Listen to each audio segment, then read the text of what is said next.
23 iulie anul 1975, aeroportul din Simferopol, ora 9 dimineața. Instructorul șef de pioniere al detașamentului Morskaya, Victor Sergeevici Kovalev, stătea la scara avionului Tu-134, sosit cu cursa din Moscova, și bifa numele din listă. 42 de copii, cei mai buni pionieri ai țării, câștigători ai olimpiadelor, premianți la învățătură, activiști, coborau pe treptele metalice, mijindu-și ochii de soarele strălucitor al Crimeei. Mirosea cherosen de aviație, asfalt încins și ceva dulce, sudic, de stațiune. Copiii gălăgeau, se îmbrânceau, își arătau unul altuia cu degetul munții din depărtare, palmieri de lângă clădirea aerogării. O imagine obișnuită a începutului schimbului de pionier la Artec, dar Victor Sergeevici, care lucrase deja 4 sezoane în tabără, a simțit un fior ciudat între omoplați, acea senzație care îi apărea de fiecare dată când ceva mergea prost.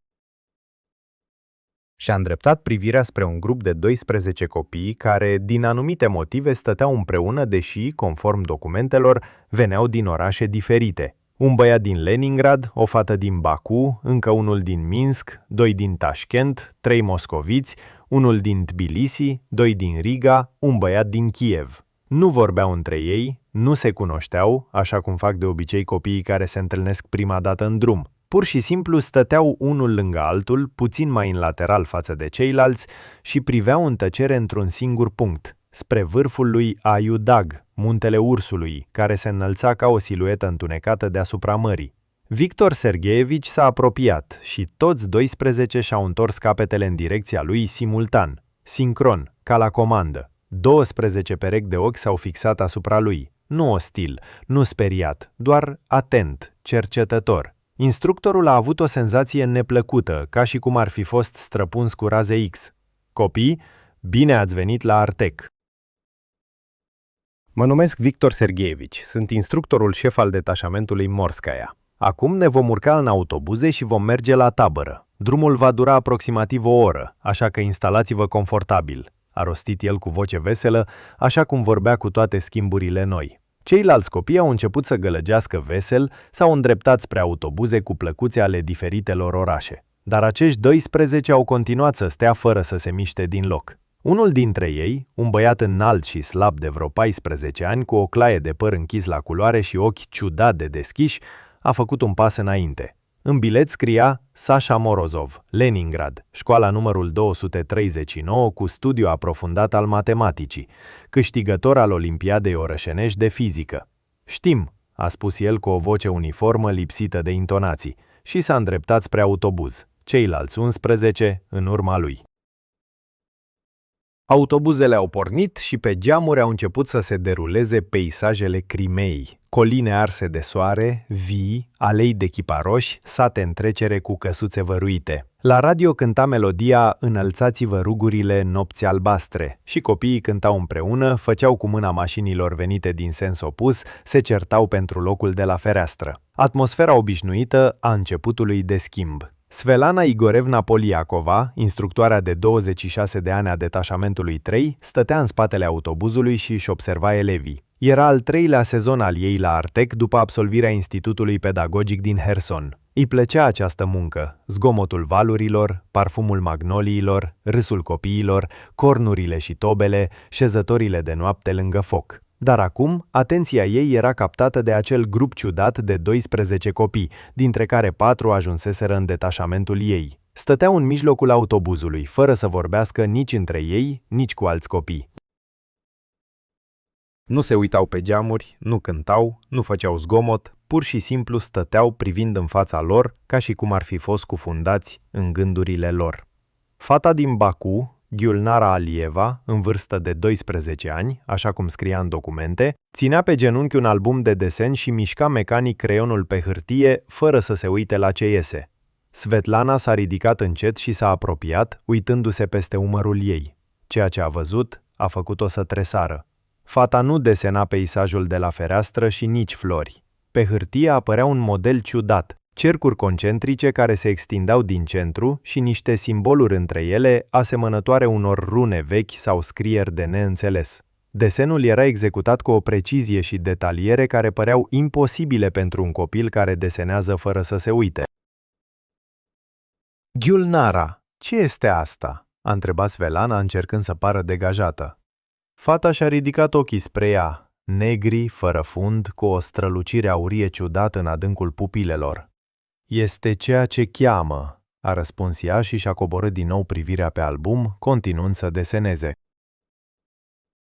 Autobuzul a intrat pe teritoriul taberei prin porțile principale cu inscripția Artec și un imens panou mozaic care înfățișa pionieri pe fundalul mării și munților. Copiii au fost coborâți în piața centrală a detașamentului, unde erau deja pregătite mese cu carafe de apă și pahare, iar din difuzoarele de pe stâlpi răsuna vocea veselă a crainicului radioului unional. Ceremonia de întâmpinare a noului schimb, strângeri de mână, discursuri de bun venit, repartizarea pe detașamente, distribuirea feselor și cravatelor. Totul ca de obicei, totul conform programului. Până la amiază, copiii au fost duși pe corpuri. Detașamentul 3, sub conducerea Svetlanei Igorevna, s-a instalat în corpul numărul 7, o clădire albă cu 2 etaje, cu verandă înconjurată de viță de vie și vedere spre golf. 20 de băieți la primul etaj, 20 de fete la al doilea. Camere pentru 6 persoane, paturi de fier cu plase de arc, noptiere,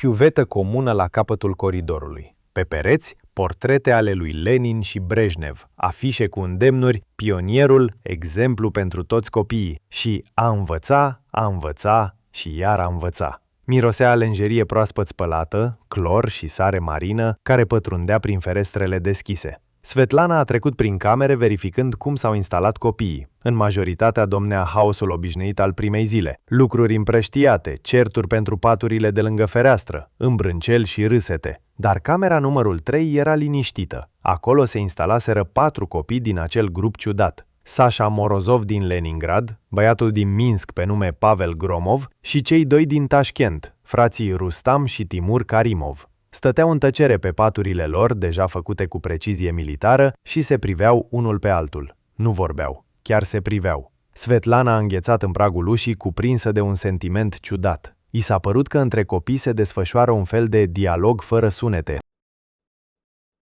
Un schimb de informații, inaccesibil unei urechi străine. A tușit, atrăgând atenția. 4 capete s-au întors simultan spre ea. Băieți, totul e în regulă? Poate vreți să beți. Pe verandă este limonadă, a propus ea. Sasha Morozov a clătinat încet din cap. Mulțumim, suntem bine.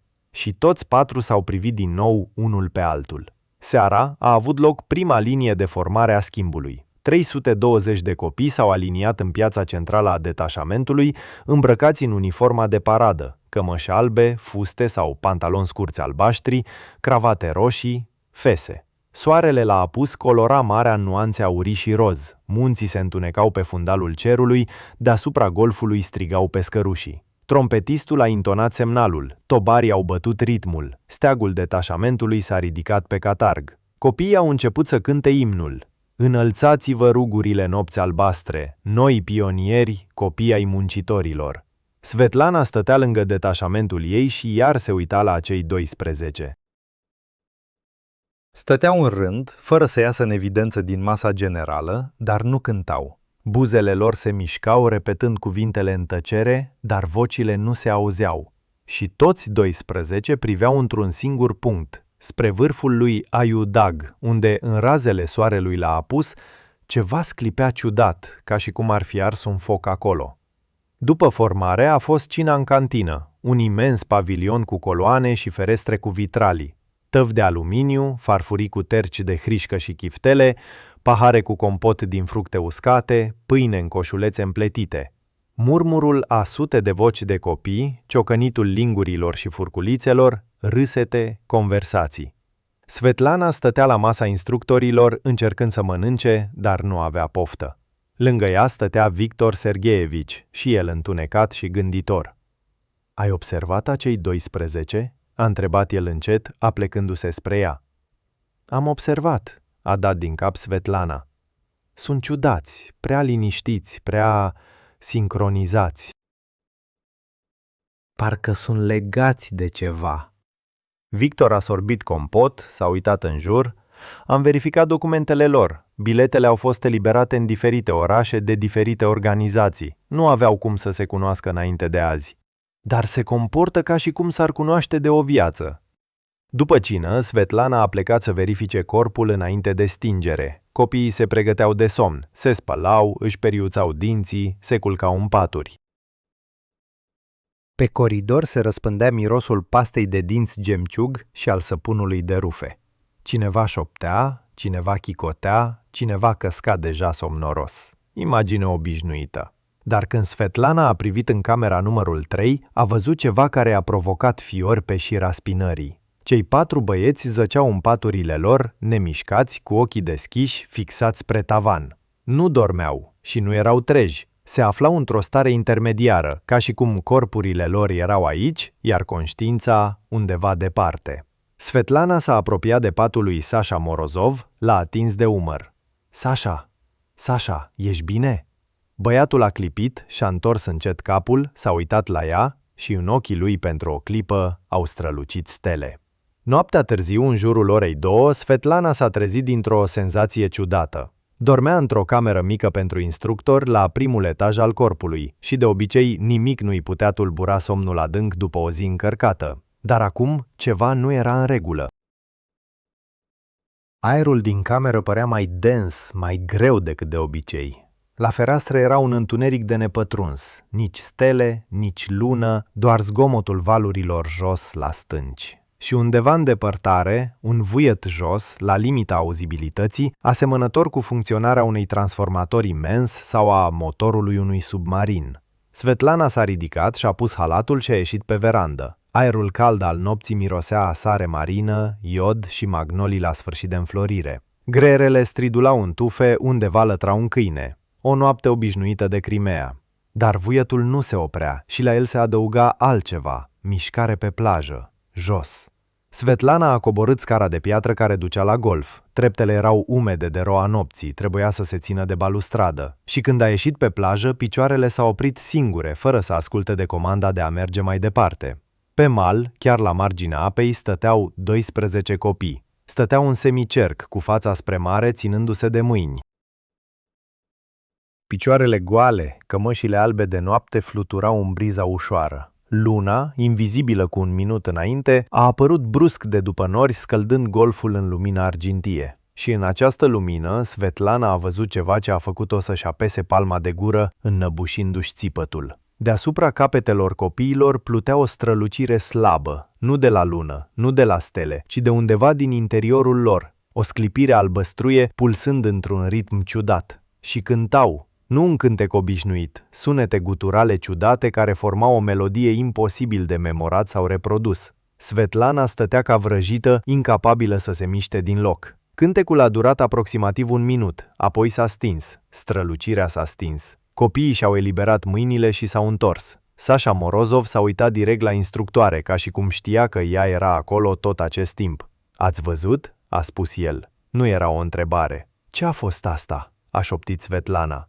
Băiatul a clătinat din cap. "Încă nu e timpul. Curând veți înțelege." Toți vor înțelege. Și au plecat înapoi la corp, trecând pe lângă ea 12 copii pășind cu picioarele goale pe pietrișul ud, 12 umbre în lumina lunii. Dacă vreți să aflați ce se va întâmpla mai departe și ce secret îngrozitor ascund acești copii, urmăriți neapărat continuarea acestei povești. A doua zi dimineața, Svetlana s-a dus la medicul schimbului Anatoli Semionovici Bâcov. Doctorul de 55 de ani lucra la Artec din anul 1952, imediat după demobilizare. Veteran de front, chirurg militar, trecuse prin tot războiul de la Stalingrad până la Berlin, iar apoi și-a dedicat toată viața rămasă copiilor. În cabinetul lui mirosea a iod și valeriană. Pe pereți atârnau diplome și scrisori de mulțumire de la părinți, pe pervaz stătea un cactus într-un ghiveci, cadou de la pionierii unui schimb de demult. "Anatoli Semionovici, trebuie să vorbesc cu dumneavoastră." "Confidențial," a spus Velana închizând ușa în urma ei. Doctorul a pus deoparte fișele medicale și a scos ochelarii, s-a uitat la ea atent. "Ce s-a întâmplat, Sveta?" Ea i-a povestit totul, și despre comportamentul ciudat al celor 12 copii și despre scena de noapte de pe plajă. Anatoli Semionovici a ascultat în tăcere fără să o întrerupă. Când a terminat, el a tăcut mult timp, bătând cu degetele în masă. Am examinat acești copii în această dimineață. Control medical planificat, așa cum se cuvine. Știi ce am descoperit? Svetlana a clătinat din cap. Toți 12 au același puls. Exact 60 de bătăi pe minut. Nu 58, nu 62. Exact 60. La copiii de vârsta lor, norma este de la 70 la 100. 60 este pulsul unui sportiv adult antrenat în stare de repaus total și a frecat rădăcina nasului. Dar asta nu-i tot. Când am măsurat tensiunea, stetoscopul produce interferențe. Ca și cum în copii ar fi existat o sursă de perturbații. Și încă ceva. Pupilele lor nu reacționează la lumină așa cum ar trebui. Se micșorează și se dilată cu întârziere, ca și cum cineva le-ar controla cu o întârziere de o fracțiune de secundă. Svetlana a înghețat. Ce credeți? Doctorul a clătinat din cap. Nu știu. În 30 de ani de muncă nu am văzut așa ceva.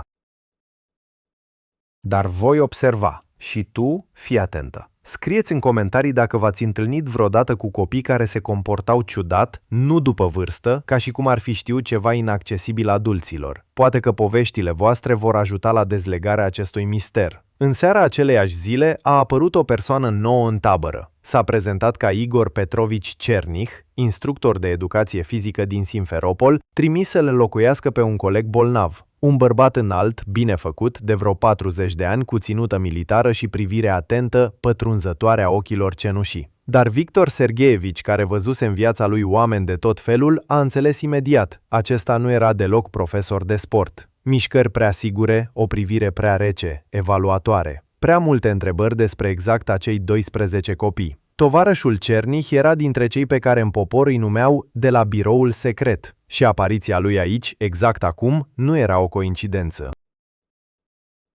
Primele 3 zile ale schimbului au trecut aproape normal, dacă nu punem la socoteală acea senzație ciudată care nu o părăsea pe Svetlana Igorevna niciun minut. Se trezea la 5 dimineața, cu o oră înainte de deșteptarea oficială și stătea în întuneric, ascultând liniștea din corp. Copiii dormeau, din ferestrele deschise se auzea zgomotul valurilor și stridentul greierilor, undeva în depărtare lătra un câine. Sunete obișnuite ale nopții de Crimea. Dar sub această normalitate se ascundea altceva, ceva greu de prins și neliniștitor ca tensiunea de dinaintea furtunii din aer. Ziua, acei 12 copii se comportau aproape normal. Mergeau la gimnastică, luau micul dejun în cantină, participau la activități. Dar instructorii observau ciudățenii. La formarea de dimineață se găseau mereu unul lângă altul, deși nimeni nu-i punea împreună. Pe plajă se așezau în același loc, formând aproape un cerc perfect. În cantină ocupau locuri alăturate la mesele lungi, chiar dacă veneau în momente diferite. Victor Sergeevici a fost primul care a observat ochii lor. Svetlana, ai observat? Aproape că nu clipesc. Se uită la tine și te simți ca sub microscop. Ca și cum nu tu îi studiezi pe ei, ci ei pe tine, a spus el în seara celei de-a 3-a zile când stăteau pe veranda căsuței instructorilor, beau ceai slab din pahare multifacetate și priveau apusul deasupra mării. Svetlana a dat din cap și ea observase această particularitate, privirea fixă, fără să clipească, care te făcea să te simți neliniștit. Când făcea apelul în prima zi, Gulnara Alieva s-a uitat la ea exact 43 de secunde, fără să-și ia ochii nicio clipă. Svetlana număra pentru că nu se putea forța să-și îndrepte privirea prima. Era ca un duel în care ea pierduse, clipind prima. În a 4-a zi a avut loc primul caz cu adevărat ciudat. După prânz a fost un concurs de desene dedicat zilei lui Neptun, care urma să aibă loc peste o săptămână. Copiii s-au așezat pe toată suprafața din fața corpului, înarmați cu albume, creioane și acuarele. Tema era simplă: marea, vara, vacanța. Majoritatea desenau imagini tipice pentru copiii de vârsta lor: palmieri, valuri, bărci, soare în colțul foii cu raze care se răspândesc. Dar când Svetlana s-a apropiat de grupul copiilor speciali, s-a oprit ca înlemnită. Toți 12 desenau același lucru. Nu asemănător, nu în același stil, exact același lucru până la cele mai mici detalii. Un cerc negru în centrul foii de la care se extindeau valuri concentrice. Între valuri simboluri ciudate asemănătoare unor rune vechi sau scriere ale unei limbi necunoscute. Copii, ce desenați?" a întrebat Svetlana încercând să păstreze o voce calmă și uniformă. 12 capete s-au ridicat simultan de pe albume. 12 perechi de ochi s-au fixat asupra ei. Ceea ce cheamă, a răspuns Ghiulnara și ceilalți 11 au dat din cap, ca și cum i-ar fi confirmat cuvintele. Ce înseamnă cheamă? De unde cheamă?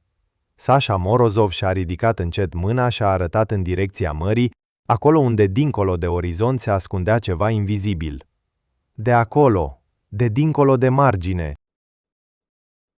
Svetlana a luat toate cele 12 desene sub pretextul că vrea să le arate la expoziție. De fapt, le-a ascuns în noptiera ei sub teancul de lenjerie curată. Noaptea, când toți au adormit, le-a scos și le-a întins pe pat. În lumina VOS, când copiii erau la ora de odihnă, Svetlana se întorcea de pe plajă, unde verificase pregătirea terenului pentru jocul Zarnița de a doua zi și a dat peste el la intrarea în corpul administrativ. Stătea rezemat de o coloană albă și fuma o țigară Belomor Canal, mijindu-și ochii de soarele puternic. Svetlana Igorevna, dacă nu mă înșel, trebuie să vorbesc cu dumneavoastră, confidențial. Au intrat în biblioteca goală, unde mirosea a cărți vechi și praf. Cernic s-a așezat la masă, a scos din buzunarul interior al sacoului un dosar subțire și l-a pus în fața lui. Știu că ați observat ciudățenii în comportamentul unor copii. Nu vă prefaceți, v-am văzut cum îi urmăriți. Și desenele pe care le-ați ascuns în noptieră, le-am văzut și pe acelea. Svetlana a înghețat. Fusese în camera ei, scotocise prin lucrurile ei. Cine sunteți?" a întrebat ea, încercând să nu-i tremure vocea. Cel care trebuie să descopere ce se întâmplă. Ca și dumneavoastră, am observat anomaliile. Spre deosebire de dumneavoastră, cunosc contextul. A deschis dosarul și a întins în fața ei fotografii. 12 fețe de copii, exact acelea, din detașamentul ei și din altele. Sub fiecare fotografie, informații succinte, nume, oraș, școală, bilet eliberat de cutare organizație. Acești copii nu ar fi trebuit să ajungă în același schimb. Biletele au fost distribuite în diferite orașe, de diferite instituții, în momente diferite. Statistic, probabilitatea ca toți 12 să ajungă în același sejur este de 1 la câteva milioane. Dar sunt aici, toți împreună. Ca și cum ceva sau cineva i-a adunat. Svetlana s-a uitat la fotografii. Acum, când stăteau una lângă alta, a observat încă un detaliu pe care îl scăpase înainte. Toți cei 12 copii aveau ochi neobișnuit de deschiși, cenușii, aproape transparenți, cu o strălucire aurie ciudată în adâncul pupilelor. În acea noapte, Svetlana nu a putut adormi. Zăcea în întuneric, uitându-se la tavan și se gândea la cuvintele lui Cernih. Îi povestise multe, despre cazuri similare în alte tabere și sanatorii din toată țara, despre copii care se comportaseră ciudat, despre rapoarte secrete care ajungeau pe mesele din Moscova. Nu știm ce este asta, recunoscuse el înainte de a pleca. Dar trebuie să aflăm și mă veți ajuta. În jurul orei 2 noaptea a auzit un sunet. Nu plânsul unui copil, nu scârțitul unui pat, ceva ca un vuiet jos, la limita auzibilității, asemănător unui tunet îndepărtat sau bâzitului unor cabluri de înaltă tensiune. Sunetul venea de undeva de jos, de pe plajă. Svetlana s-a ridicat și-a pus halatul și a ieșit pe verandă. Noaptea era fără lună, stelele erau împrăștiate pe cer într-un strat dens, marea zăcea jos ca o masă neagră nemișcată. Pe plajă se mișca ceva, pete albe în întuneric, cămășile de noapte ale copiilor. Svetlana a numărat 12 siluete. Mergeau spre apă, fără grabă, cu pași măsurați, păstrând aceeași distanță unul față de altul. Picioarele lor goale lăsau urme pe nisipul ud, dar pășeau complet fără zgomot, ca niște fantome. A vrut să strige, să-i oprească, dar i s-a strâns gâtul.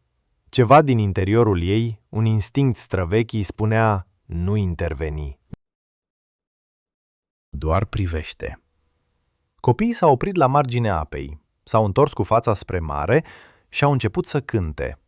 Nu era un cântec în sensul obișnuit al cuvântului, fără cuvinte, fără melodie pe care să o poți fredona sau memora. Erau sunete, joase, guturale, vibrante. Se împleteau, se suprapuneau, formând o armonie ciudată care îți dădea fior pe piele. Sunetul pătrundea direct în conștiință, ocolind urechile, rezonând undeva în adâncul craniului. Svetlana a coborât pe scara de piatră, ținându-se de balustradă cu degetele albe de tensiune. Treptele erau umede de roa nopții, odată a alunecat, aproape a căzut, dar s-a ținut și a continuat coborârea. Când a ajuns pe plajă, cântecul s-a intensificat. Acum vedea copiii de aproape, siluetele lor nemișcate pe fundalul Mării Negre, capetele lor înclinate spre cer, gurile lor deschise din care curgea acest sunet imposibil, neomenesc.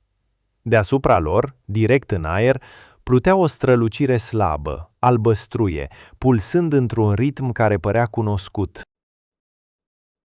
Ca bătaia inimii, doar mai lent. Marea din fața copiilor strălucea și ea, cu o lumină fosforescență moale, ca și cum planctonul răspundea chemărilor. Valurile se rostogolau pe țărm fără zgomot, ca în vis. Svetlana stătea în umbra stâncii, neîncrezătoare să iasă la vedere. Din tufișurile din dreapta s-a auzit un clic ușor. S-a întors și l-a văzut pe tovarășul Cernich.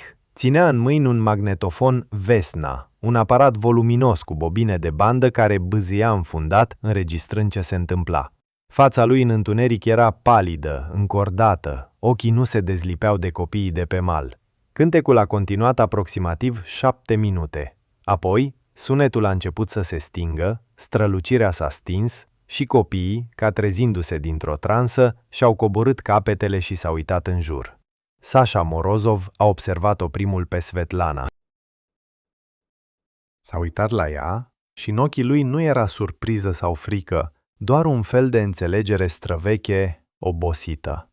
Ați văzut, a spus el cu aceeași voce uniformă ca în prima zi. Ce a fost asta? A șoptit Svetlana. Nu știm, încă, dar curând vom afla toți. Copiii s-au întors și au plecat înapoi spre corp, trecând pe lângă ea 12 umbre desculțe în cămăși de noapte albe. Mergeau în tăcere, fără să vorbească, fără să se uite înapoi. Peste un minut, siluetele lor au dispărut în întuneric și pe plajă au rămas doar Svetlana și Cernich. Ați înregistrat?" a întrebat ea. El a dat din cap uitându-se la magnetofon. Am înregistrat. Dar mă tem că înregistrarea nu va transmite nici a 10-a parte din ceea ce am auzit.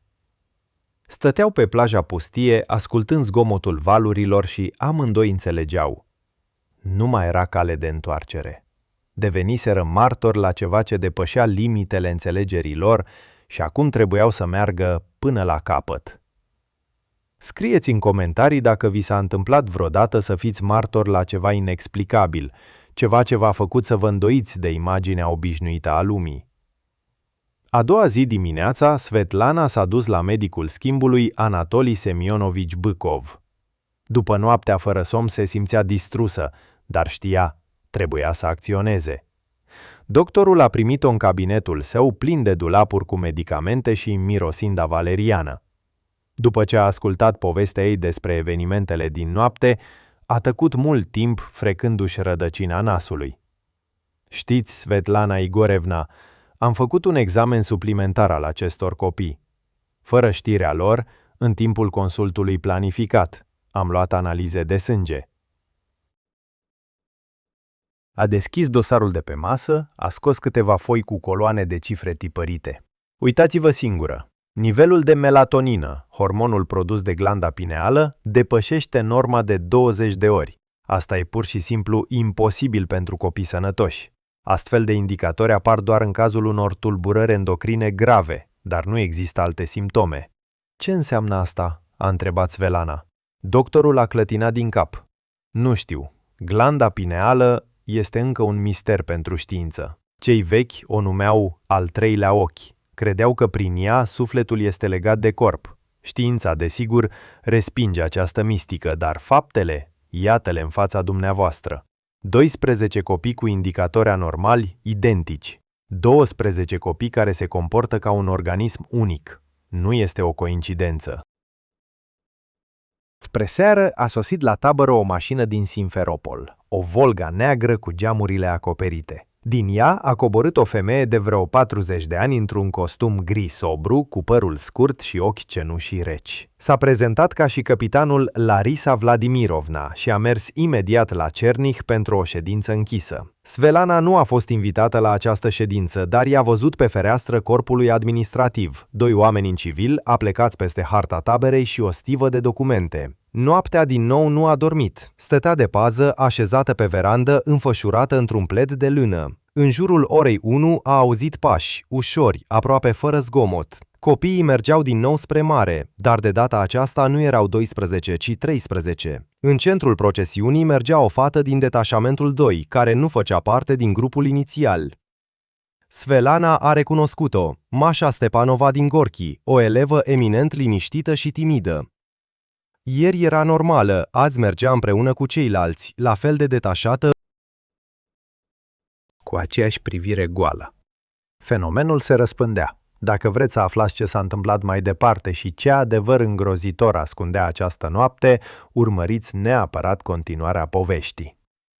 A 10-a zi a schimbului a fost deosebit de călduroasă. Termometrul de pe veranda corpului numărul 7 arăta 34 de grade la umbră și chiar briza mării, care de obicei aducea răcoare, părea fierbinte și vâscoasă, ca sticla topită. Copiii se salvau de arșiță pe plajă, se bălăceau în apele reci ale golfului, construiau castele de nisip chiar la marginea apei. Instructorii stăteau de pază sub copertine, urmărind ca nimeni să nu înnoate dincolo de balize, să nu se încingă prea tare la soare, să nu uite să bea apă din bidoanele mari de aluminiu pe care infirmierele le umpleau la fiecare 2 ore cu compot proaspăt din fructe uscate. Svetlana Igorevna stătea la umbra unei magnolii bătrâne, observându-și detașamentul. Și privirea ei se întorcea mereu și mereu spre acel grup ciudat de copii. Erau acum nu 12, ci 15. În ultimele zile, li se alăturaseră încă 3 pionieri din alte detașamente care mai devreme se comportaseră complet normal. Procesul pe care ea îl numea în gând contaminare continua și asta o speria cel mai mult. Mașa Stepanova din Gorki, acea elevă eminent liniștită pe care Svetlana o văzuse printre pelerinii de noapte spre mare, acum stătea constant lângă Sasha Morozov. Nu vorbeau, cel puțin nu cu voce tare, dar uneori schimbau priviri lungi, după care dădeau din cap sau clătinau din cap simultan, ca și cum ar fi purtat o conversație fără sunete. Alți 2 noi, un băiat din Erevan pe nume Aram și o fată din Vilnius, Ruta, se alăturaseră grupului cu 2 zile în urmă. Părinții lor trimiseseră scrisori entuziaste despre cât de bucuroși erau că copiii lor au ajuns la Artec, cât de mândri erau de ei. Părinții nu știau că copiii lor nu mai zâmbeau, nu mai râdeau, nu se mai jucau jocuri obișnuite de copii, că stăteau ore în șir în cerc, uitându-se unul la altul cu ochi goi, fără să clipească. În seara aceleiași zile a avut loc focul de tabără tradițional dedicat aniversării înființării taberei. Tot detașamentul s-a adunat pe Poiana Mare de la poalele lui Ayudag, unde din bușteni îngrămădiți se construise o piramidă uriașă încoronată cu un steag roșu. Trompetiștii au intonat semnalul, tobarii au bătut ritmul și focul s-a ridicat spre cerul care se întuneca, împrăștiind snop de scântei. 320 de copii au cântat Înălțați-vă rugurile și vocile lor s-au răspândit deasupra golfului, reflectându-se de stânci, amestecându-se cu strigătele pescărușilor și zgomotul valurilor. Svetlana stătea lângă detașamentul ei, cântând, când a observat ceva ciudat. Cei 15 copii speciali cântau împreună cu toți, buzele se mișcau, cuvintele erau pronunțate corect. Dar la un moment dat, aproximativ la mijlocul celui de-al doilea vers, au tăcut.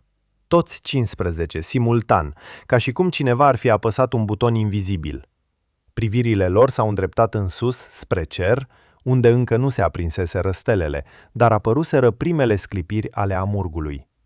Svelana a urmărit direcția privirilor lor și nu a văzut nimic. Cerul obișnuit de seară, luminat de strălucirea apusului, câțiva nori pufos în vest.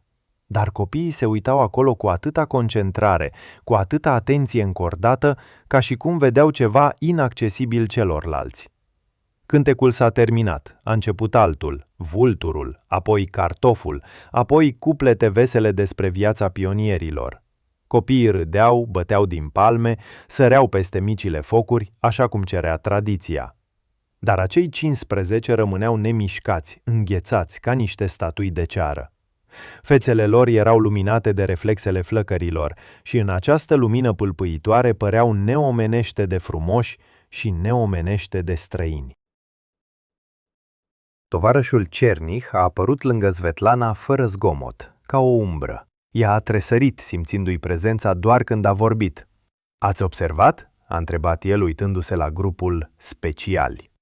"Am observat, se uitau la cer, toți simultan." "Nu doar se uitau, am cronometrat, exact 43 de secunde. Apoi au revenit la starea normală, dar cel mai interesant nu e asta." A scos din buzunar un mic aparat asemănător cu un contor Geiger, doar cu o scală mai complexă. În timpul acestor 43 de secunde, aparatul a înregistrat o creștere bruscă a activității electromagnetice. Sursa, direct deasupra noastră, la o înălțime de aproximativ 15 kilometri. Apoi, semnalul a dispărut. Svetlana a înghețat. "Ce înseamnă asta?" "Înseamnă," a rostit încet Cernih, "că cineva comunică cu ei." Regulat. Și acel cineva nu este pe pământ. După focul de tabără, copiii au fost duși pe corpuri. Stingerea la Artec era la ora 22, dar în noaptea aceea nimeni dintre instructori nu intenționa să doarmă. Svetlana, Victor Sergeevici, tovarășul Cernih, capitanul, Larisa Vladimirovna și doctorul Anatoli Semionovici s-au adunat în camera mică de lângă infirmerie, care fusese amenajată ca un centru operativ. Pe masă zăceau dosare cu documente, fotografii ale copiilor, schema de amplasare a corpurilor, harta împrejurimilor. Capitanul Larisa aranja pe masă niște grafice și diagrame acoperite cu însemnări de mână. "Deci, ce avem?" a început ea mișcând indicatorul pe hârtii. 15 copii cu comportament anormal. Toți demonstrează semne de sincronizare, mișcări simultane, reacții, presupus contact telepatic între ei. Toți au indicatori fiziologici identici, puls de exact 60 de bătăi pe minut, nivel anormal de ridicat de melatonină. A întors pagina. Profesorul Saveliev de la Institutul de Lingvistică din Moscova a ascultat înregistrarea făcută de tovarășul Cernih în timpul episodului de noapte de pe plajă. Concluzia lui a ezitat ca și cum ea însăși nu credea în ceea ce urma să spună.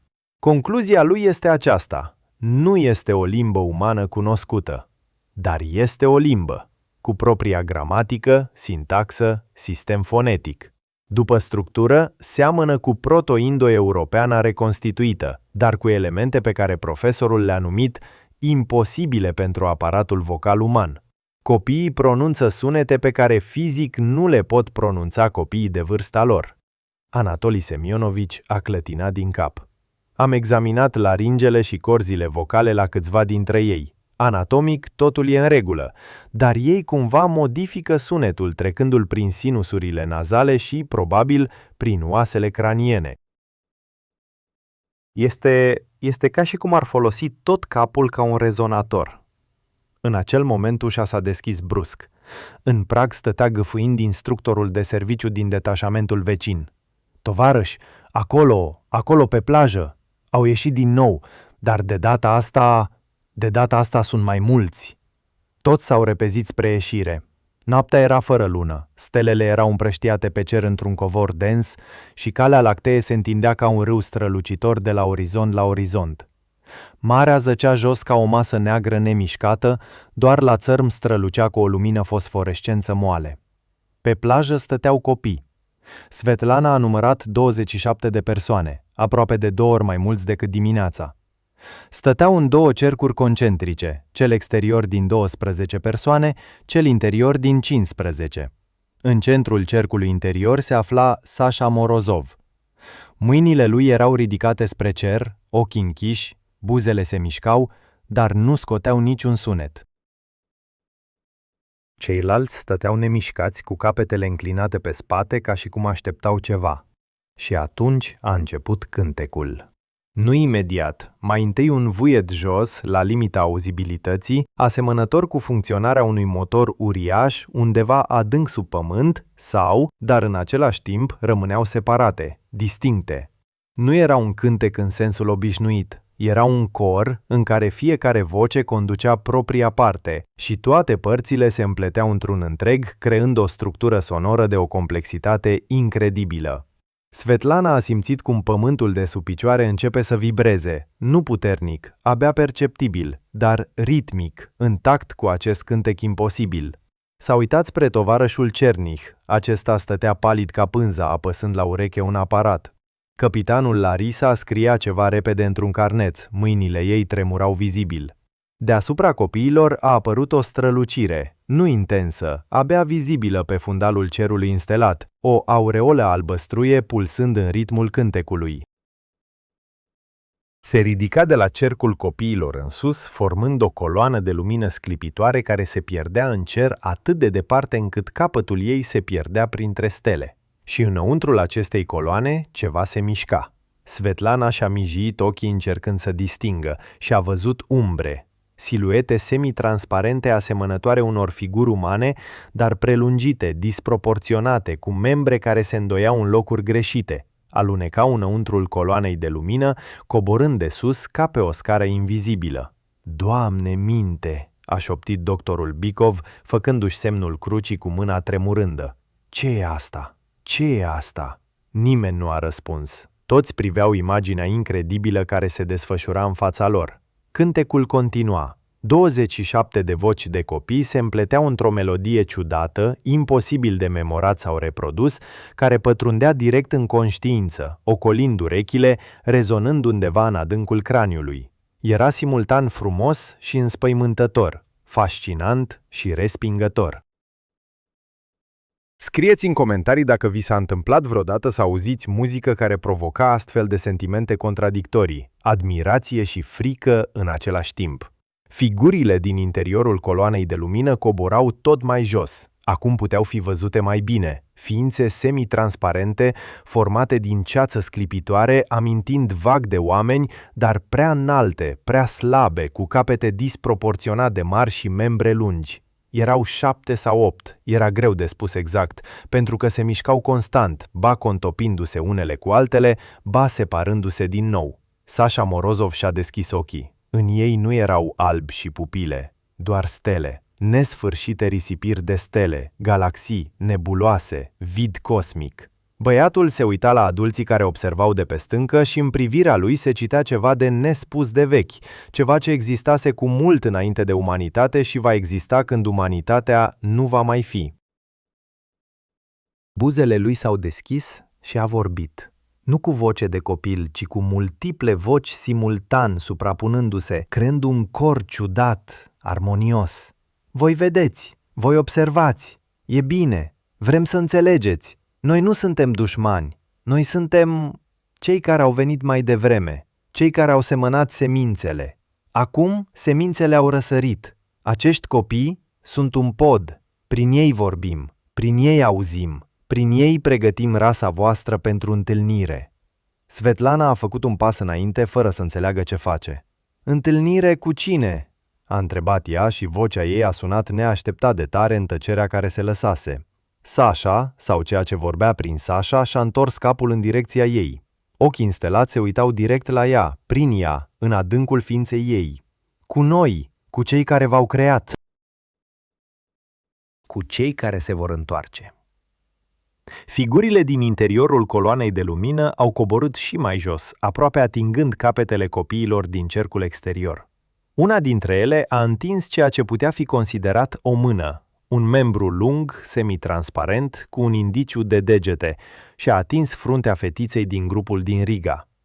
Ruta a tresărit cu tot corpul, ochii ei pentru o clipă au strălucit și ei cu lumină stelară, apoi au revenit la normal. Fata a zâmbit, cu un zâmbet ciudat, nu de copil. Timpul a venit, a continuat vocea care vorbea prin Sasha. Curând vom deschide ușa, ușa dintre lumi. Acești copii sunt cheia. Ei poartă în ei codul care va deschide lacătul. Nu împiedicați procesul. Observați, învățați, Curând veți înțelege totul. Cântecul a început să se stingă. Strălucirea de deasupra capetelor copiilor se stingea treptat. Figurile din interiorul coloanei se ridicau înapoi, dizolvându-se în cerul nopții. Marea a început din nou să vuiască, ca și cum cineva ar fi apăsat un buton și ar fi pornit sunetul lumii obișnuite. Copiii din cercuri s-au mișcat și-au coborât capetele, s-au uitat în jur. Pe fețele lor era o expresie de ușoară nedumerire, ca și cum tocmai se treziseră dintr-un somn adânc și nu înțelegeau cum ajunseseră pe plajă în mijlocul nopții. Sasha Morozov s-a clătinat și a căzut pe nisip. Svetlana s-a repezit la el, l-a luat în brațe. Băiatul era inconștient, dar respira uniform și pulsul era 60 de bătăi pe minut, ca la toți ceilalți. Dacă vreți să aflați ce s-a întâmplat mai departe, ce decizii au luat autoritățile și cum s-a terminat această poveste incredibilă, urmăriți neapărat continuarea. Iar deocamdată spuneți în comentarii, credeți că omenirea ar fi putut fi creată sau modificată de o altă inteligență sau considerați astfel de teorii fantezii? Următoarea parte a poveștii va fi mărturiile pescarilor locali care în acea noapte se aflau pe mare și au văzut strălucirea deasupra taberei de la o distanță de câțiva kilometri. Poveștile lor vor adăuga noi detalii și mai înspăimântătoare la tabloul general. A doua zi dimineață, după corul de noapte de pe plajă, teritoriul taberei Artec a fost încercuit. Versiunea oficială, o izbucnire de infecție intestinală care necesită carantină imediată. Pe perimetrul detașamentului Morskaya au fost postate posturi, băieți tineri în uniformă fără însemne distinctive, cu fețe de piatră și ochi reci. Părinților din toată Uniunea le-au fost trimise telegrame identice. Copilul dumneavoastră este sănătos. Schimbul a fost prelungit pe o perioadă nedeterminată din motive sanitaro-epidemiologice. Nu vă faceți griji. Svetlana Igorevna stătea la fereastra căsuței instructorilor și privea cum camioanele militare intrau pe porțile de serviciu, aducând echipament al cărui scop nu-l înțelegea. Niște lăzi cu marcaj "Atenție, aparate", bobine de cabluri, antene de formă ciudată, tabăra se transforma într-un laborator secret chiar în fața ochilor ei. Până la amiază a sosit profesorul Igor Dimitrievici Saveliev, un om scund, puțin gras, de vreo 60 de ani, cu păr cărunt rărit și o privire atentă din spatele lentilelor groase ale ochelarilor cu ramă de corn. S-a prezentat ca specialist în lingvistică comparată de la Institutul de Lingvistică al Academiei de Științe din Moscova. Tovarășul Cernih l-a întâmpinat personal, explicându-i ceva în șoaptă în timp ce mergeau spre corpul administrativ. Svetlana a fost chemată după o oră. În cabinetul directorului taberei era acum un centru de comandă improvizat. Pe pereți atârnau scheme, grafice, fotografii ale copiilor. Magnetofonul Vesna stătea pe masă, alături, o stivă de bobine cu bandă. Profesorul Saveliev stătea la masă, răsfoind niște înregistrări, fața lui era palidă, mâinile tremurau vizibil. Luați loc, Svetlana Igorevna, a spus Cernih, arătând spre un scaun. Profesorul vrea să vă pună câteva întrebări despre ceea ce ați auzit. Saveliev și-a ridicat privirea spre ea, în care se citea ceva între curiozitate științifică și o profundă tulburare. Tovarășul Cernih mi-a furnizat înregistrarea evenimentului de noapte. A ezitat căutând cuvântul. De pe plajă. Am ascultat-o de 17 ori. Spuneți-mi, ați auzit asta în direct, cu propriile urechi? Svetlana a dat din cap. Și cum ați descrie aceste sunete, cu propriile cuvinte, fără să încercați să fiți precisă? Ea s-a gândit, amintindu-și acea noapte, strălucirea sclipitoare deasupra capetelor copiilor, fețele lor înclinate pe spate, acel cor imposibil de voci. Era ca și cum cineva vorbește într-o limbă pe care o cunoșteai cândva de mult, într-o altă viață, dar ai uitat-o. Fiecare sunet părea familiar, dar sensul scăpa. Și încă, sunetul nu venea doar la urechi, era peste tot, în aer, în nisip, în oase. L-am simțit cu tot corpul. Profesorul a dat încet din cap, făcând notițe în carnet. Ceea ce descrieți corespunde analizei mele. Permiteți-mi să vă explic ce am reușit să stabilesc. S-a ridicat, s-a apropiat de tablă pe care erau prinse foi cu simboluri și scheme de neînțeles. Aceasta nu este o colecție de sunete fără sens. Este o limbă. cu propria gramatică, sintaxă, sistem fonetic, dar nu seamănă cu niciuna dintre cele 6.000 de limbi cunoscute în lume. Mai mult, nu seamănă cu niciuna dintre protolimbile reconstituite. Nu este proto-indo-europeană. Nu este proto-indo-europeană. Nu este proto-sino-tibetană. Nu este proto-afro-asiatică. A bătut cu degetul pe una dintre scheme. Totuși, structura de bază amintește de ceea ce noi numim ipotetic protolimbă, limba primordială teoretică a întregii umanități, care ar fi putut exista acum 100 până la 50.000 de ani înainte de marea răspândire din Africa. Dar există o problemă. Și-a scos ochelarii, i-a șters cu batista și a pus din nou. Unele foneme din această înregistrare sunt fizic imposibile pentru aparatul vocal uman. Nu dificile, anume imposibile. Ele necesită vibrația simultană a corzilor vocale pe două frecvențe diferite, ceea ce este anatomic exclus. Cu toate acestea, copiii le pronunță. Am verificat de mai multe ori. Nu este suprapunere de sunete, nu este ecou, nu este un artefact al înregistrării. Fiecare copil produce aceste sunete independent. În cabinet s-a lăsat tăcerea.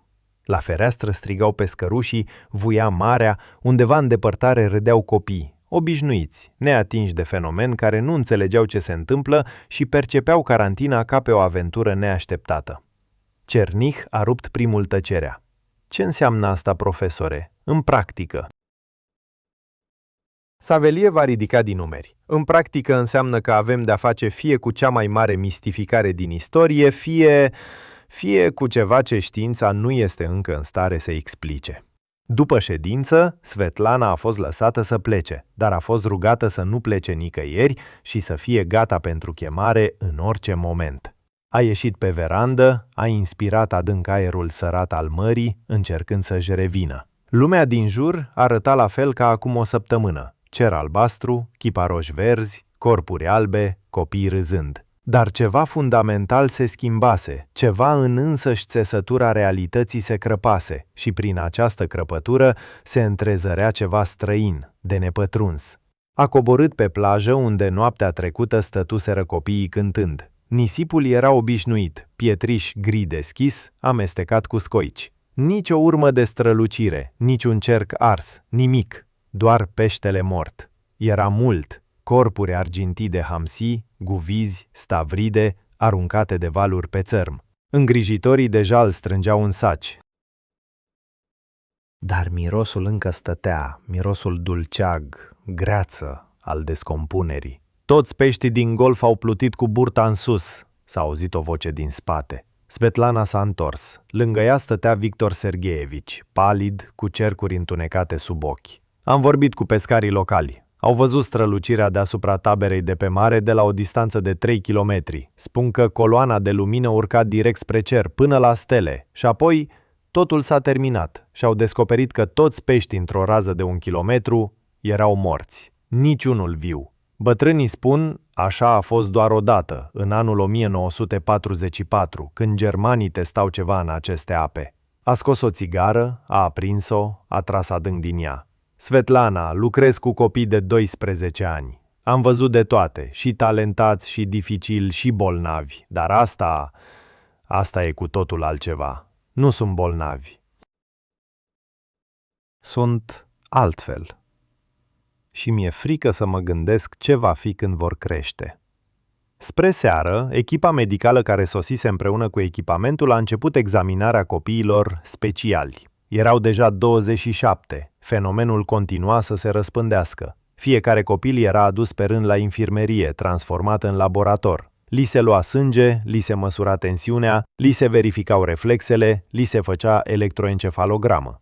Doctorul Bâcov, care fusese atras în activitate ca specialist local, părea din ce în ce mai derutat.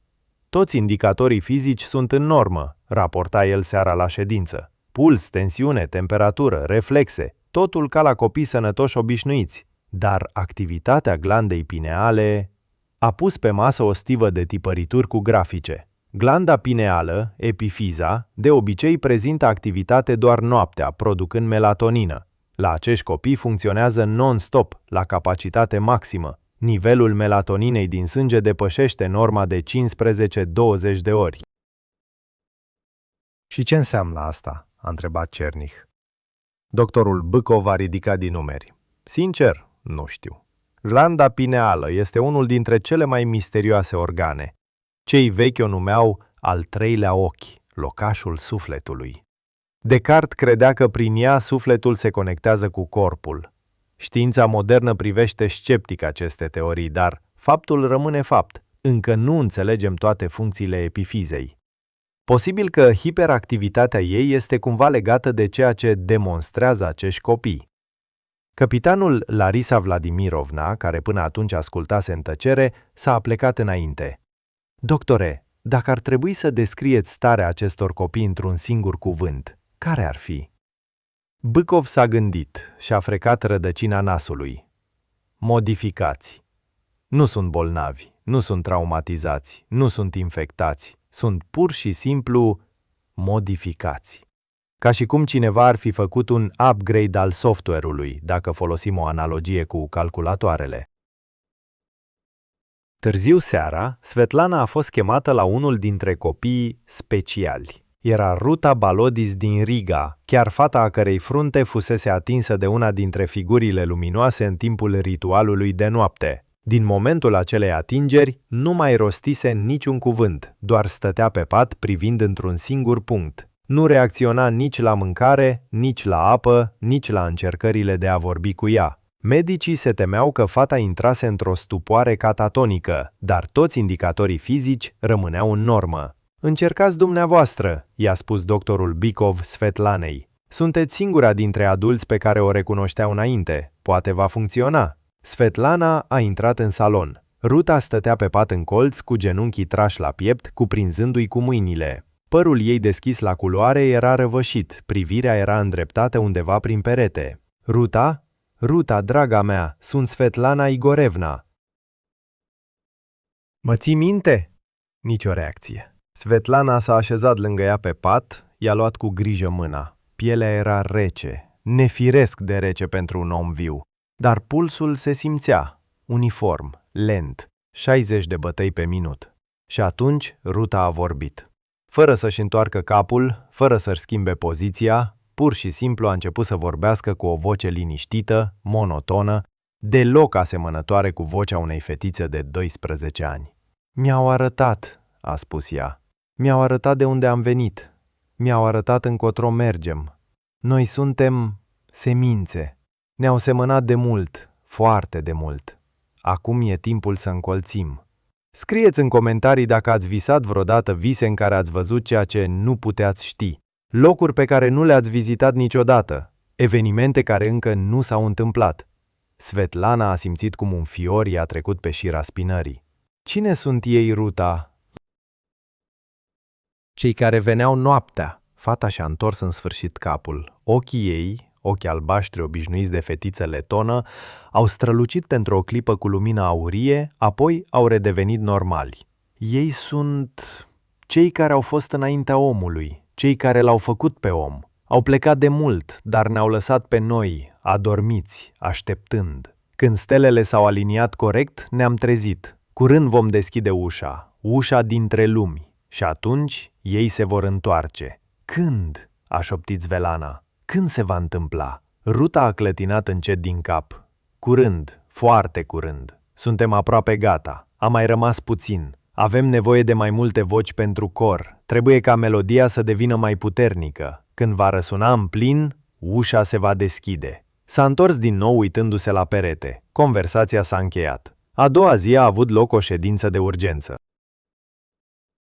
Tovarășul Cernich a primit ordin din Moscova să pregătească evacuarea copiilor speciali într-un obiectiv închis. Numele obiectivului nu era dezvăluit, doar denumirea codificată, punctul 17. Copiii urmau să fie transportați sub pretextul tratamentului într-un sanatoriu specializat. Părinților urma să li se comunice că copiii lor necesită supraveghere medicală suplimentară după infecția suferită. Svetlana era prezentă la ședință ca martor și consultant. Când a fost anunțat planul de evacuare, nu s-a putut abține. Înțelegeți ce faceți? Sunt copii! Nu-i puteți pur și simplu lua și duce într-un laborator secret. Cernic s-a uitat la ea cu privire rece. Svetlana Igorevna, acești copii reprezintă o potențială amenințare pentru securitatea statului. Ați văzut cu ochii dumneavoastră de ce sunt capabili. Dacă informația iese la iveală, va începe panica. Nu putem permite asta. Dar nu sunt periculoși.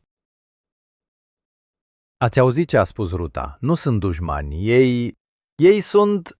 Necunoscutul, a întrerupt-o Cernic. Iar necunoscutul este întotdeauna potențial periculos. Decizia a fost luată la cel mai înalt nivel. Evacuarea va începe mâine în zori. Seara, Svetlana nu a putut adormi. Zăcea în întuneric privind tavanul și se gândea la ce se va întâmpla mâine. 27 de copii vor fi duși într-o direcție necunoscută, rupți de părinți, de viața normală. Ce li se va face în acest punct 17? Vor fi studiați? Se vor face experimente pe ei? Dar dacă copiii au dreptate și într-adevăr poartă în ei ceva important, ceva ce poate schimba soarta umanității. În jurul miezului nopții, cineva a bătut încet la ușă. Svetlana a deschis. În prag stătea Sasha Morozov. Chiar acel Sasha prin care vorbeau ființele, ai cărui ochi se transformau în ferestre spre cosmos. Nu vă fie teamă, a spus el cu vocea lui obișnuită de copil. Am venit singur. Vreau să vorbesc. Svetlana l-a lăsat să intre, l-a așezat pe marginea patului. În lumina lunii care cădea prin fereastră, băiatul arăta complet obișnuit. Un adolescent slab, cu păr închis și o privire serioasă, matură pentru vârsta lui. Mâine ne vor duce, a spus el. Știm, și știm că ați încercat să ne apărați. Mulțumim. Cum ați aflat? Sasha a zâmbit, cu un zâmbet ciudat, detașat. Știm multe. Noi ne auzim unul pe altul, mereu, peste tot, chiar și când dormim, mai ales când dormim. Și îi auzim pe... ei. Pe cei care vin noaptea? Băiatul a dat din cap. Nu sunt răi, doar diferiți, foarte, foarte diferiți. Există de atât de mult timp încât pentru ei 1000 de ani e ca o zi pentru noi. Au urmărit omenirea de la început. Uneori au ajutat, alteori doar au privit. Ce vor? A întrebat Svetlana. Sasha a tăcut căutând cuvintele. Vor să se întoarcă. Cu mult timp în urmă trăiau aici, pe pământ. Apoi au plecat, undeva departe, într-o altă dimensiune, într-o altă realitate. Dar au lăsat o parte din ei în noi, în oameni. Noi suntem urmașii lor, toți oamenii. Doar că această parte dormea, nu era activată, iar acum a tăcut și ochii lui pentru o clipă au strălucit cu acea lumină stelară. Acum e timpul să ne trezim. Noi suntem cheia, noi vom deschide ușa și ei se vor întoarce. Și ce se va întâmpla după, când se vor întoarce? Sasha a ridicat din umeri. Nu știu, nu arată. Spun că depinde de noi, de oameni, de faptul dacă sunteți gata să-i acceptați. Dacă vreți să aflați cum s-a încheiat această noapte și dacă s-a reușit ducerea copiilor la obiectivul secret, urmăriți neapărat continuarea poveștii. Noaptea de 3 august a anului 1975 a fost fără lună și înnăbușitoare. Aerul deasupra Artecului stătea nemișcat, ca și cum natura și-ar fi ținut respirația în așteptarea ceva inevitabil. Svetlana Igorevna stătea pe veranda căsuței instructorilor, privind marea neagră care se contopea cu cerul la fel de negru și se gândea la conversația cu Sasha Morozov. Azi, ultima noapte, spusese el. Ce însemna asta? Ultima noapte înainte de ce? În buzunarul halatului stătea un bilet pe care îl găsise sub ușă cu 2 ore în urmă. Nu încercați să împiedicați, observați, e important pentru înțelegerea voastră. Scrisul era de copil, dar cuvintele deloc de copil. În jurul miezului nopții a început. Mai întâi s-a schimbat aerul. A devenit mai dens, mai gros, ca înaintea furtunii. Apoi a apărut vuietul cunoscut, același pe care Svetlana îl auzise în primele nopți, jos, vibrant, pătrunzând în oase. A ieșit pe trepte și a văzut cum din toate părțile spre plajă se adunau umbre albe. 27 de copii în cămăși de noapte mergeau desculți pe potecile acoperite cu pietriș, în tăcere, ritmic, ca niște somnambuli într-un vis colectiv. Ochii lor erau deschiși, dar privirile îndreptate undeva înăuntru, în ei înșiși. Svetlana s-a repezit după ei fără să se gândească la prudență. La coborârea spre golf a ajuns-o din urmă tovarășul Cernih, palid, cu magnetofonul pe umăr și un aparat în mâini. "Nu interveniți," a șoptit el, "doar observați." Ordin din Moscova.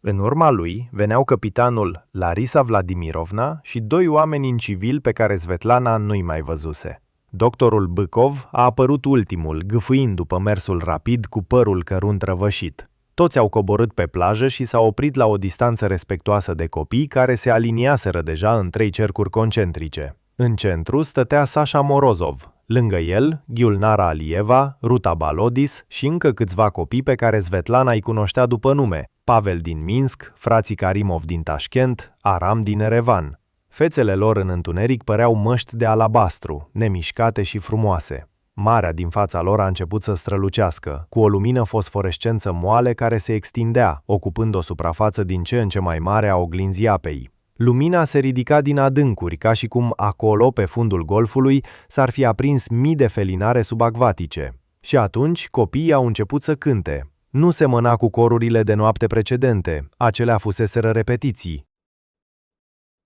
Acordaj al instrumentului. Acum răsuna adevăratul concert. 27 de voci s-au împletit într-o armonie de o complexitate și frumusețe care i-a tăiat răsuflarea Svetlanei. Melodia era simultan străveche și futuristică, familiară și absolut străină.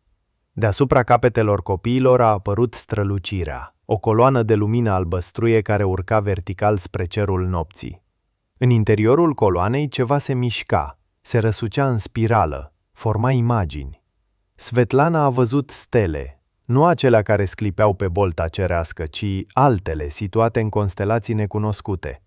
A văzut planete înconjurate de inele, orașe din cristal și lumină, ființe care semănau cu oamenii, dar mai perfecte, mai desăvârșite.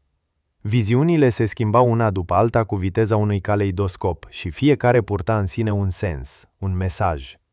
"Vedeți asta?" a șoptit capitanul Larisa apucând-o pe Svetlana de mână. Fața ei era udă de lacrimi, deși părea să nu observe. "Văd," a răspuns Svetlana. "Ce este asta?" "Nu știu." "Dar este frumos."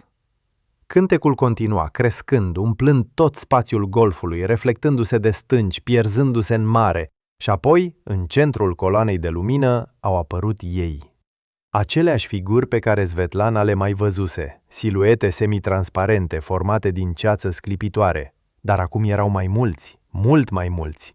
10, poate sute de ființe coborau pe coloana de lumină ca pe o scară invizibilă. Purtau în ele aceeași senzație de vechime și măreție pe care Svetlana o simțise înainte, senzația prezenței unei inteligențe care depășește infinit pe cea umană. Una dintre ființe s-a desprins de celelalte și a plutit, anume a plutit, mișcându-se prin aer ca prin apă, spre grupul de observatori. S-a oprit direct în fața Svetlanei. Ea i-a simțit privirea, deși ființa nu avea ochi în sensul obișnuit al cuvântului. A simțit întrebarea adresată ei fără cuvinte: "Ești gata să înțelegi?" Și în conștiința ei a năvălit un flux de imagini, informații, cunoaștere. A văzut istoria. Nu cea umană, alta, mult mai străveche. Cu milioane de ani în urmă, aceste ființe, numele lor real era de nepronunțat, dar în mintea ei Svetlana le-a numit păzitori, au venit pe pământ. Au găsit o planetă plină de viață, dar lipsită de rațiune, și au semănat semințe, nu în sens literal. Au schimbat ceva în însăși țesătura vieții, au adăugat un cod care urma să se dezvolte în timp. Apoi au plecat, lăsând doar observatori, ființe care dormeau în adâncurile planetei, așteptând trezirea. Omenirea a fost rezultatul acestui experiment, nu singurul. Au fost și alte încercări pe alte planete, în alte sisteme stelare, dar experimentul terestru s-a dovedit deosebit de reușit. Oamenii s-au dezvoltat mai repede decât se așteptau, au mers pe propriul drum, au creat o civilizație care i-a surprins chiar și pe creatorii lor. Și acum venise timpul următoarei etape. Copiii care trecuseră prin înlocuire purtau în ei codul actualizat, o punte între uman și non-uman. Nu erau înlocuirea umanității, ci continuarea ei, următoarea treaptă a evoluției. Prin ei, păzitorii voiau să stabilească un contact permanent, să deschidă umanității accesul la cunoștințele acumulate în miliarde de ani de existență. Dar era și o alegere. Svetlana a înțeles asta foarte clar. Ființele nu intenționau să forțeze. Dacă oamenii nu erau gata, dacă copiii refuzau să fie punte, vor pleca, vor închide ușa și omenirea va continua să se dezvolte singură, pe propriul drum, mai lent, dar independent. Alegerea aparținea copiilor și celor care îi înconjurau. Dacă ați simțit vreodată că lumea e mai complexă decât pare, că în spatele realității obișnuite se ascunde ceva mai mare, scrieți despre asta în comentarii. Fluxul de imagini s-a oprit la fel de brusc cum începuse. Svetlana a descoperit că stă în genunchi pe pietrișul ud, iar lacrimile îi curgeau pe obraji.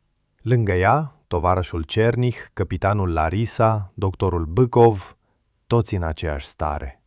Toți văzuseră același lucru. Copiii continuau să cânte, dar melodia se schimbase, devenise mai blândă, mai liniștită, ca un cântec de leagăn.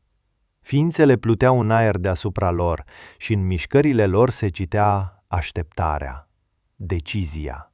Sasha Morozov a ieșit din centrul cercului. Ochii lui străluceau cu acea lumină stelară, dar în ei era ceva uman, îndoială, teamă, speranță. S-a apropiat de Svetlana și când a vorbit, vocea era a lui, de copil, cu un ușor accent leningrădean. Vor să ne ia cu ei, acolo, la ei. Spun că acolo vom putea să ne descoperim pe deplin potențialul, să devenim ceea ce trebuie să devenim. Și ce ai decis? A șoptit Svetlana. Băiatul a tăcut mult timp, privind marea, coloana luminoasă, ființele care pluteau în aer. Am discutat, toți 27, fără cuvinte, dar ne înțelegem între noi. S-a întors spre ceilalți copii care stăteau în cercuri nemișcați ca niște statui. Unii vor să plece, le e greu aici, se simt străini printre oameni. Nu înțeleg de ce trebuie să se prefacă normal când, înăuntru, sunt cu totul altfel. S-a uitat din nou la Svetlana.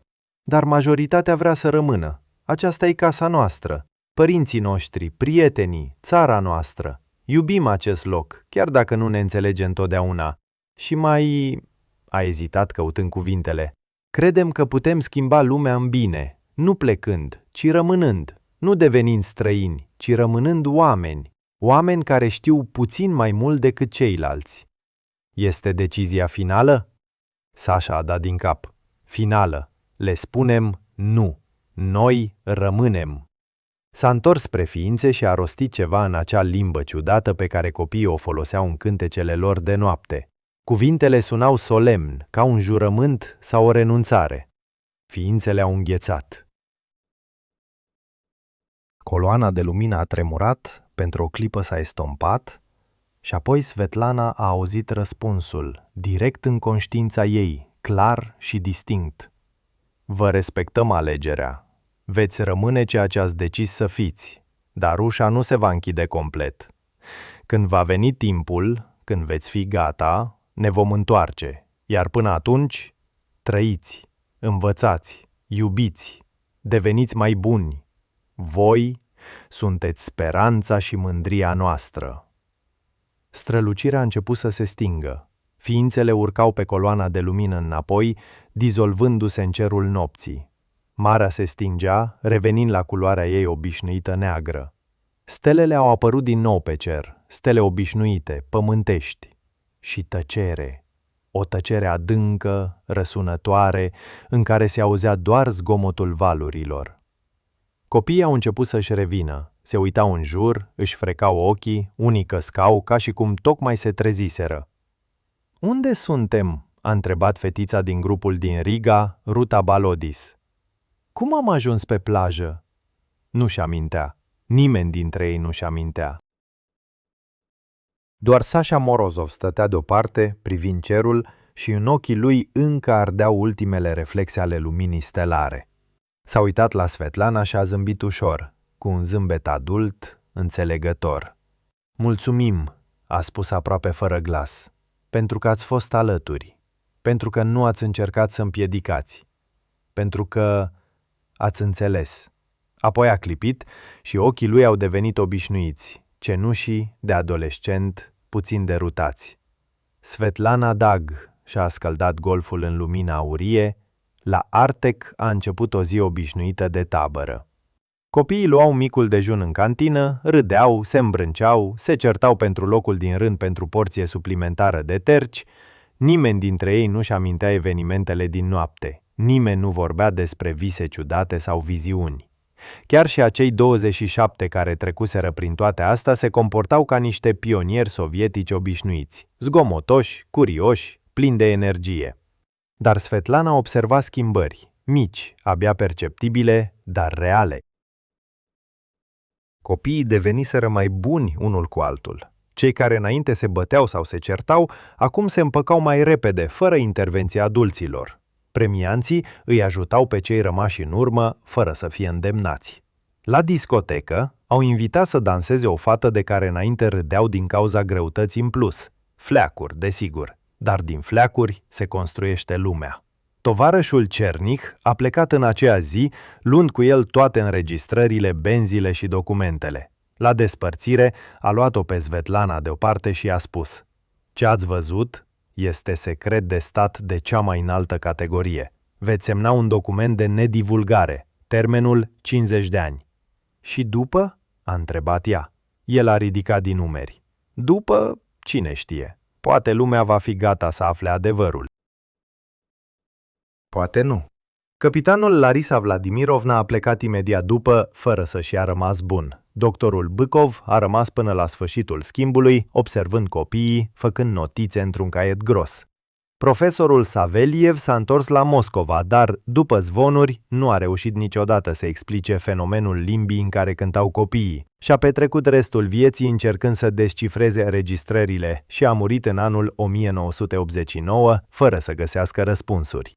Schimbul s-a încheiat pe 20 august. Autobuzele au dus copiii la aeroport și la gări. I-au împrăștiat în toată Uniunea Sovietică, la Moscova și Leningrad, Baku și Riga, Tashkent și Erevan. S-au despărțit, luând cu ei amintirea unei veri minunate în Crimea, despre mare și munți, despre focuri de tabără și cântece.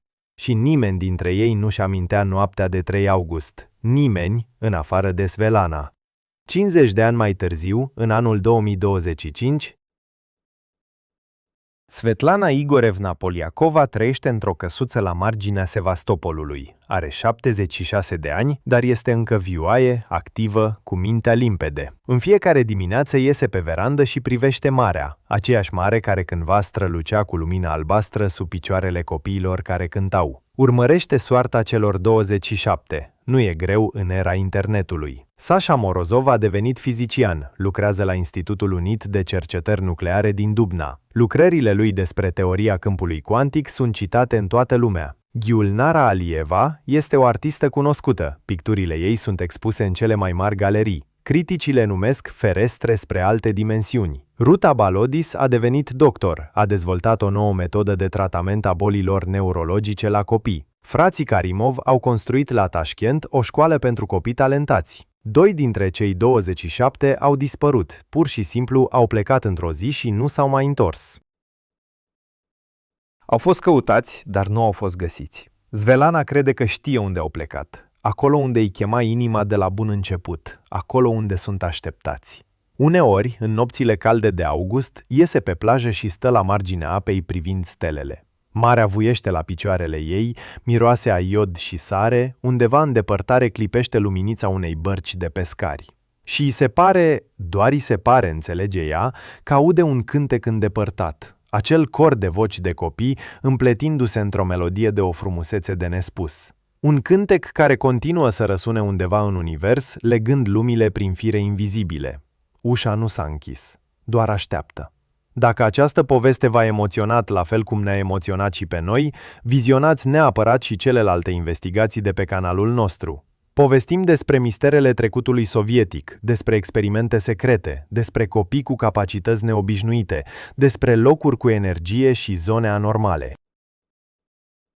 Fiecare clip este o călătorie într-o lume care se ascunde în spatele fațadei realității obișnuite. Scrieți în comentarii dacă credeți că omenirea a fost creată sau modificată de o altă inteligență. S-au întâmplat în viața voastră evenimente care nu pot fi explicate rațional? Poate că voi înși vă v-ați născut în vara anului 1975 și simțiți în voi ceva special? Împărtășiți-ne poveștile voastre. Împreună vom alcătui mozaicul adevărului. Dați like dacă v-a plăcut povestea și abonați-vă la canal ca să nu ratați noile investigații. Apăsați pe clopoțel și veți fi primii care aflați despre noile noastre publicații. Amintiți-vă, adevărul e undeva aproape, trebuie doar să învățăm să-l vedem.